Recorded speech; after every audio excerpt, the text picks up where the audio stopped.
Where does Russia really stand in Central Asia? With so much investment and focus on the war in Ukraine, some predicted Moscow would fall behind in a new Central Asian great game. But while the region poses challenges to all players involved, is Russia still the most powerful broker in its own backyard? I'm Andrea Sankin. Today's Newsmaker is Russia in Central Asia.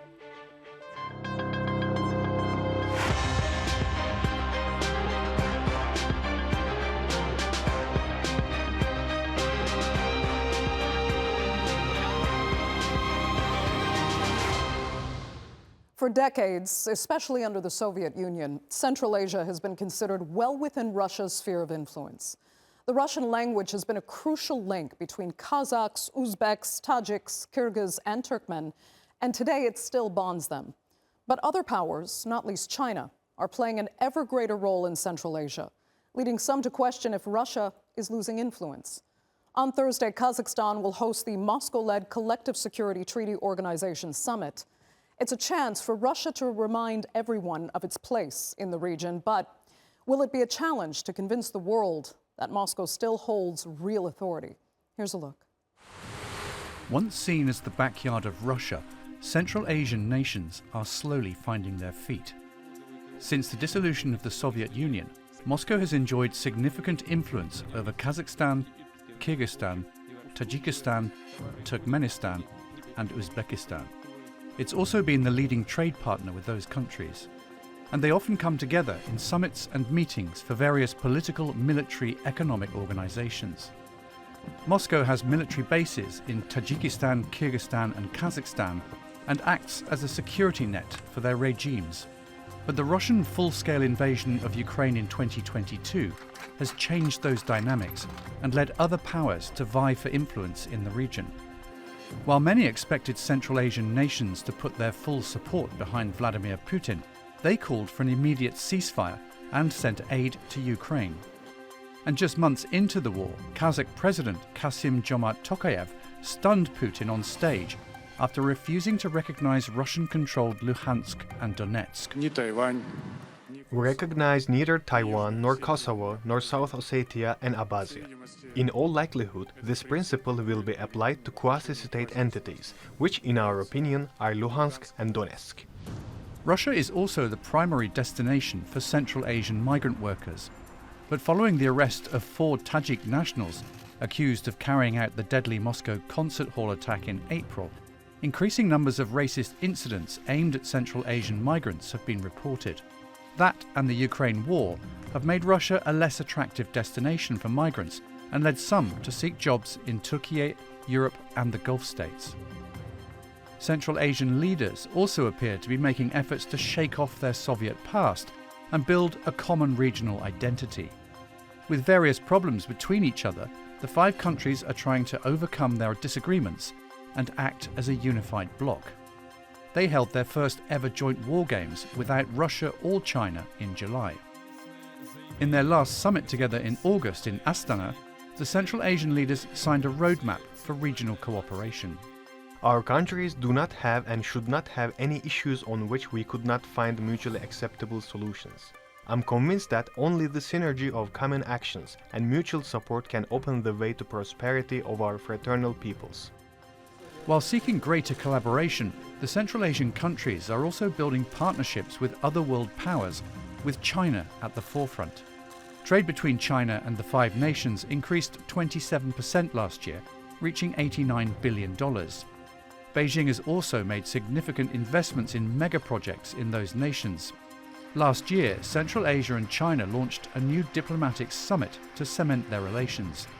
The 2-day event saw billions of dollars worth of economic deals, security pledges, and financial support. It is important that we continue to set the pace for Belt and Road cooperation and promote and implement the Global Development Initiative. We should fully unleash our potential in traditional areas of cooperation, such as economy, trade, industrial capacity, energy, and transportation. Meanwhile, the US held its inaugural summit with Central Asia last year. Washington sees this as an opportunity to distance those nations from the Kremlin and create a trade route bypassing Russia. So with the world's superpowers trying to get their share in the resource-rich and strategic region, Central Asian countries are playing a balancing act, trying to navigate their own way in a new great game. So what really is Russia's position now in Central Asia? Well, joining me to debate that and more are from Berlin, former Central Asia correspondent and editor-in-chief of Business New Europe, Ben Aris. From London, visiting senior research fellow at King's College London, Anna Matveeva. And finally from Prague, correspondent at Radio Free Europe, Bruce Pannier. Thanks all so much for being with me. Ben, I'll start with you. I mean, to what extent do you actually consider this a new great game? Is Central Asia pitting the West, Russia and China, against each other the way we saw the great powers play in World War I? I don't think they're so much as trying to pit everyone against each other. What they're doing is studiously trying to balance these enormous forces. I mean, you have to realize the navel of the world, as it's called, is surrounded on two sides by China and Russia, two superpowers that have strategic interests. That Central Asia has a lot of oil and gas, for example, and it's also a transit route, in theory, for power and gas, particularly from Russia to, say, Asia eventually. And that they're, but you're right. I mean, Central Asia is important in the way that it hasn't been for 100 years since the Great Game. And consequently, everybody's looking there. And you've also got the states looking at Central Asia. Blinken, Secretary of State, has been down there several times trying to get the Central Asians to come on side with the Western sanctions, and they've been very reluctant. But at the same time, they don't want to bring down sanctions on themselves. And for them, they have their own interests. They need to trade with China and Russia, the two big powers on either side of them. That also represents their markets. So yeah, suddenly politics is fraught. Suddenly Central Asia is in a strategic position that it hasn't been since the British Empire in India was facing off against the Russian Empire in the north. And that the presidents, and this has been the big change, and I'm sure we'll come into this, the presidents of the five stands have come together, they've clubbed together in order to improve their leverage, in order to hold off these enormous powers that are pushing all around them. Yeah, I do want to talk more about that. The case of Central Asian unity, if we can call it that, especially given some of the skirmishes we've seen between Kyrgyzstan and Tajikistan in particular. But let me ask Anna if you agree with Ben and his analysis there, and that this is in many ways a new great game, but different this time, that Central Asian powers have arguably a lot more power than the kind of proxy players did in the first great game. Yes, absolutely. But I also do not think that there is really a great game, and there is nothing particularly great about it. What we're seeing that Central Asian region now has more of its own actorness. It's no longer just a pawn in somebody else's game. It is not just an object of competition of great empires. They do have interests. The economy have been growing. They have acquired stability. They did realize that if they cooperate more among themselves and together with Azerbaijan, important player now, they will be much stronger. In a geopolitical choice which has been unleashed by the war in Ukraine, they prefer not to choose. They prefer drawing benefits from all sides without wrecking relationships with any of them. Russia's role has been modifying, but it does not mean that it has diminished. It's just a bit of a kind of more subtle role there. Russia is a major investor in Central Asia. It's #1 investor in industrial sector, in manufacturing sector in Uzbekistan. It builds a new gas pipeline. There is investment in energy sector, in connections. So Russia and China work together through Shanghai Cooperation Organization. So these powers combined have more to offer to Central Asia rather than the West, which, frankly speaking, comes more with political statements rather than with real money. Right. Okay. So let me come to Bruce. And I also want to talk about the Russia-China dynamic a little bit later. But first, I need to address how much you think the war in Ukraine has affected the relationship here. Putin did not get the support he would have possibly expected from from some Central Asian states, especially Kazakhstan went as far as to say they don't even recognize Russian control over Luhansk and Donetsk. I mean, do Central Asian nations see what's happening in Ukraine potentially happening to them in the future, and they want to make sure that they make it clear to Russia that Russia should be careful with its interventionist policy? Well, I think Kazakhstan bears the brunt of this more than any other country for obvious reasons, that it shares a 7,000-kilometer long border with Russia. There have been officials in Russia, including in the Russian State Duma, who have mentioned that parts of Kazakhstan, perhaps all of Kazakhstan, are traditionally Russian historical lands.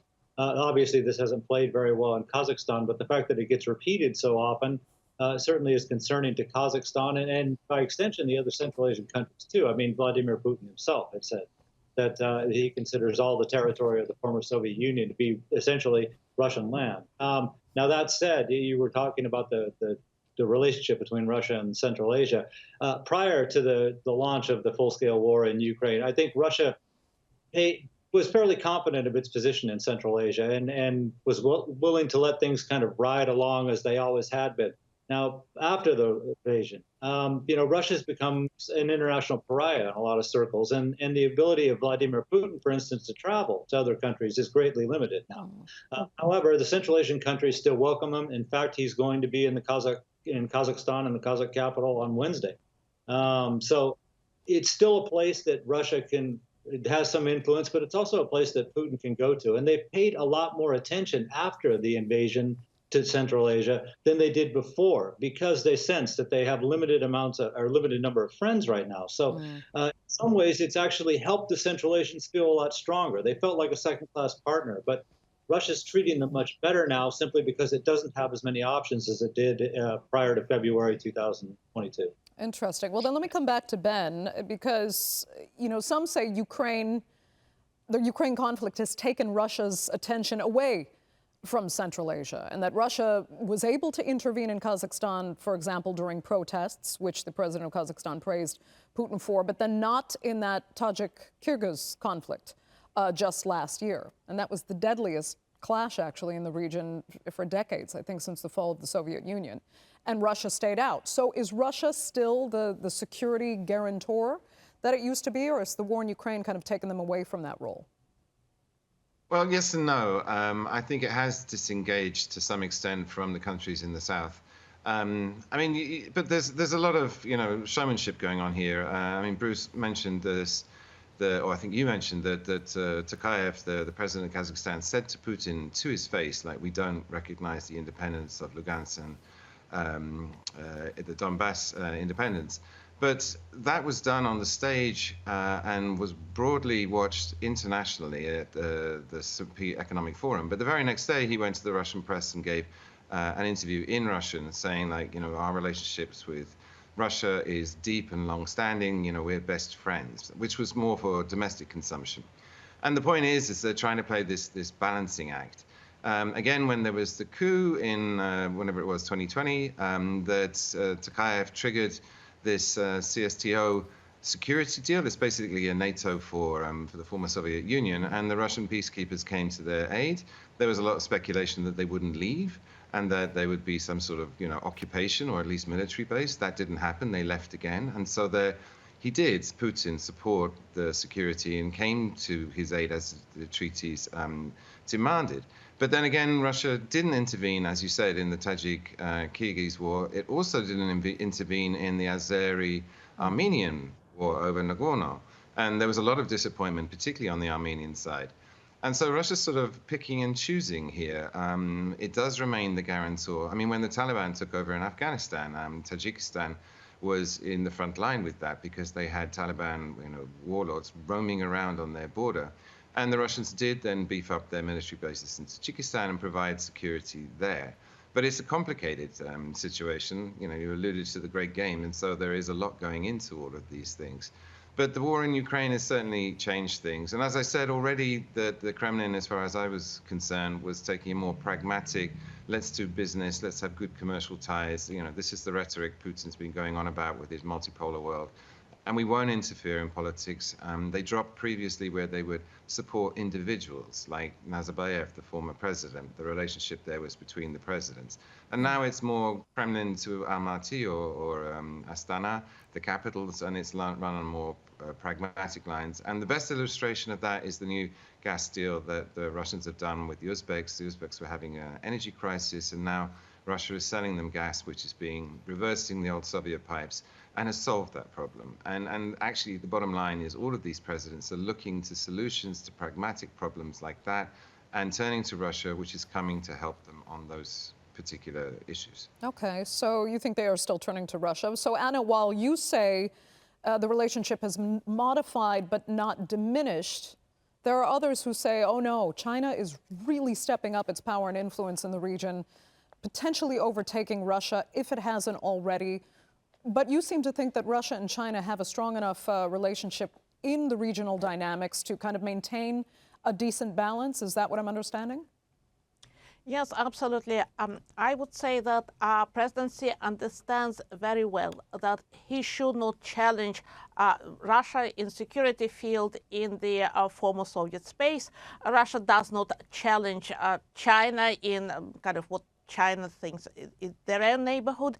So in that sense, it's much more kind of a congenial relationship based on complementarity. Russia is not very interested in certain sectors of economy of Central Asian states. China is also has limited security interests in Central Asia. They are really concentrated on Xinjiang and on this tiny section of the border where Afghanistan comes very close to China. So otherwise, they are not a serious player in security field, and they would want to do it together with Russia, not upsetting this relationship for, frankly speaking, really no gain.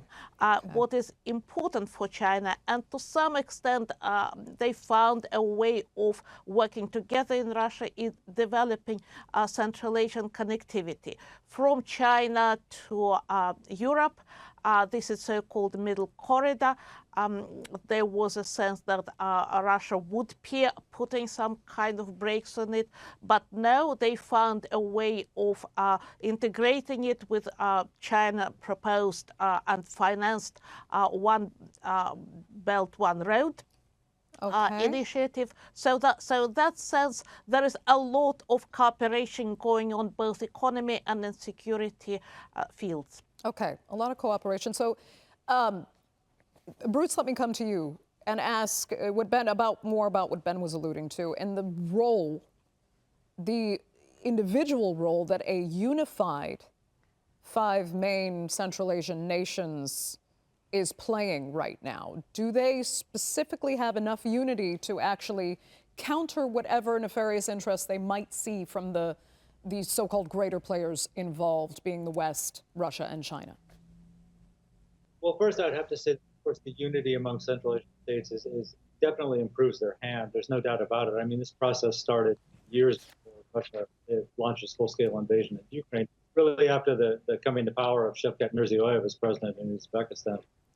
So that's all well and good. At the same time, each of the countries has its own individual relationship with Russia. Some are much more dependent upon Russia than others. All of them have ties with Russia that are very important to them. And Ben mentioned gas being shipped to Uzbekistan. It'll also be shipped to Kazakhstan.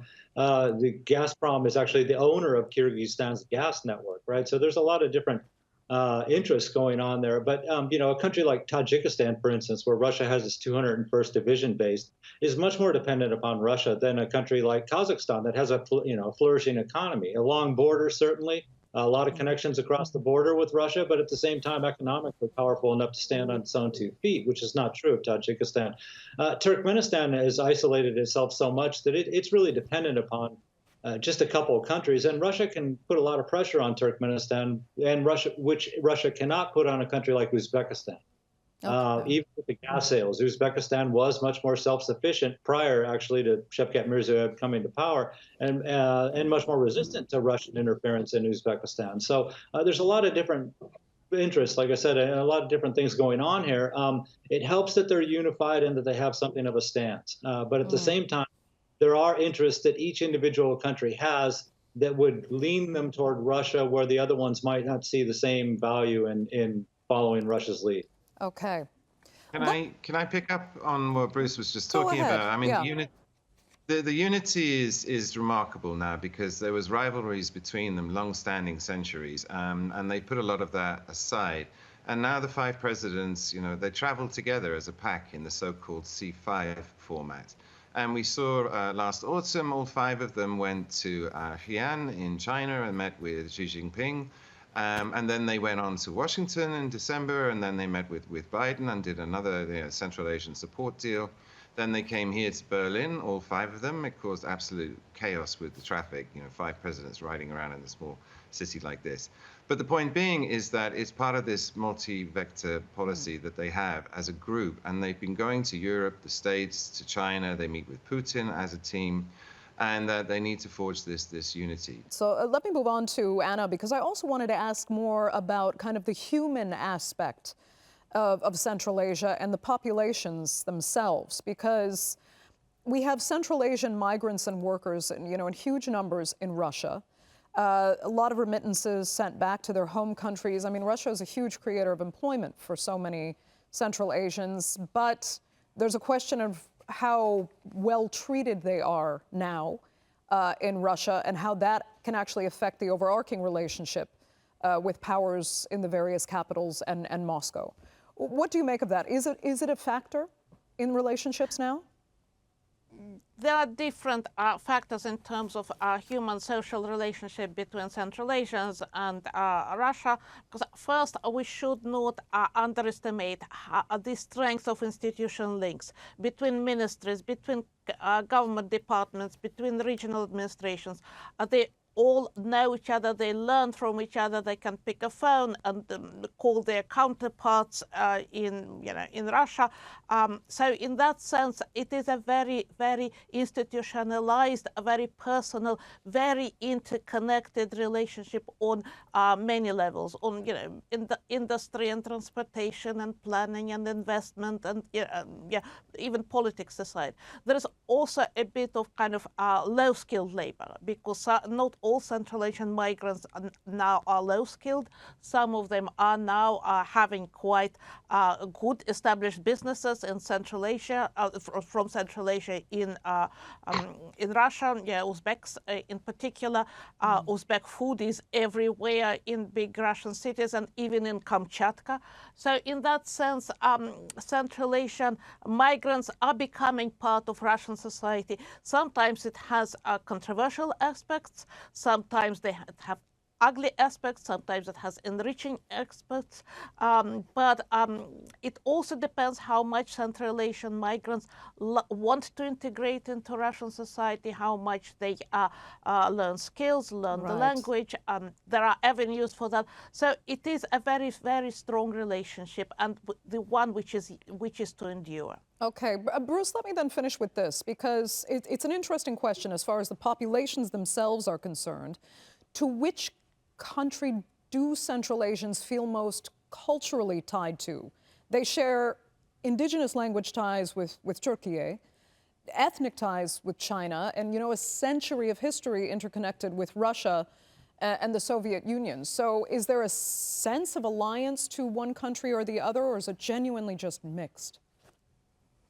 I mean, generally it's just mixed. Now, if you ask a lot of the people in Central Asia, and of course I was living in villages there for a while too, the country that they gravitate to the most is Turkey. We're not surprised to see that now there's the Organization of Turkic States, right? And it includes Turkmenistan is actually an observer, but the other countries, other Central Asian countries, Kazakhstan, Kyrgyzstan, Uzbekistan, Azerbaijan, and Turkey are all in this too. And it's made a real strong push into Central Asia post February 2022, simply because, this is their cultural cousins. So they feel comfortable with them. Obviously, Turkey has limited potential in what it can do for the Central Asians, but certainly in terms of security, and you were talking about that earlier, the Turkish Defense Ministry has made huge inroads in Central Asia in the last 2.5 years. not just in supplying drones, but in actually setting up shops to manufacture their own drones. The ties between the defense and security services in Central Asian countries with Turkey have grown, phenomenally in the last, just like I said, 2.5 years. So culturally, yeah, that's probably them. There's one group that's worth mentioning in here too, because we were mentioning something like the big game at the start, right? The Great Game. Okay, well that was Britain and Russia in the 19th century. If there is a great game going on right now, it includes a lot more players. Turkey is one, but the Arab states have made huge inroads in Central Asia too. And here are Muslim countries that are also expressing huge interest in Central Asia. The Kazakh president was in Qatar in February this year, and they signed deals worth $17.6 billion. Wow. That says a lot. That's the kind of money to get from deals with China. So, that culturally you have Islam and culturally you have Turkic roots going through there too, as well as the historical ties they have to Russia. Yeah, Bruce, so much more to talk about, but so unfortunately that's going to have to be the final word for this edition of the Newsmakers. I'd like to thank all three of you sincerely so much for being with me. Our viewers, of course, for joining us as well. Remember, you can follow us on X, and do be sure to subscribe to our YouTube channel. I'm Andrea Sankey. We'll see you next time.